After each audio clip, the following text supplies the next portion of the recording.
to an investor looking for premium market opportunities. Presenting premium and exclusive service for investors by Kalkine.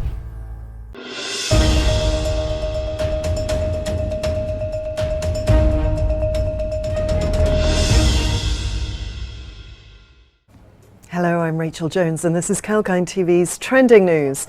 A year-long slide in Australian home prices is showing signs of bottoming out far earlier than anyone thought possible, greatly lessening the risk of a jump in distressed sales and raising hopes for a soft landing in the economy.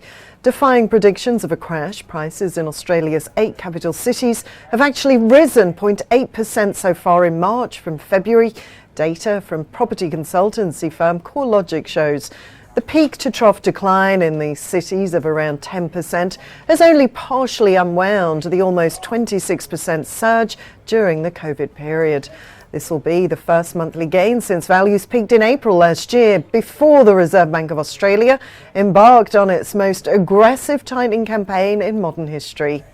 The rebound has been most pronounced in hard-hit Sydney, where prices are up 1.4% month on month so far in March. That leaves them down 13% from their peak, relatively modest compared to the eye-popping surge of almost 30% during the COVID pandemic. The tentative turnaround has been a surprise to economists who had expected the slide to last all year, given mortgage rates have just hit decade highs after 10 straight rate hikes.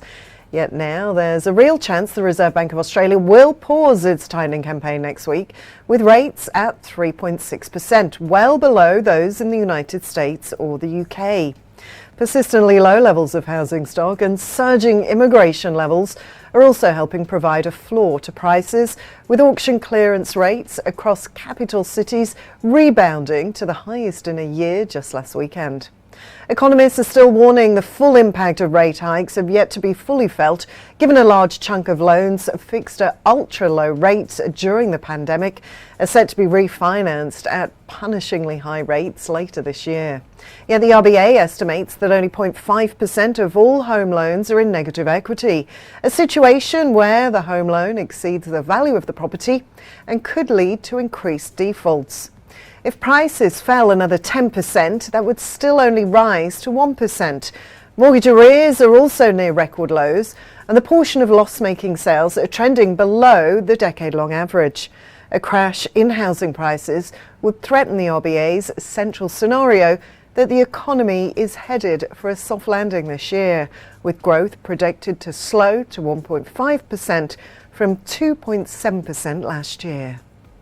Well, that's the latest from Kalkine TV's Trending Economic News. I'm Rachel, signing off for now.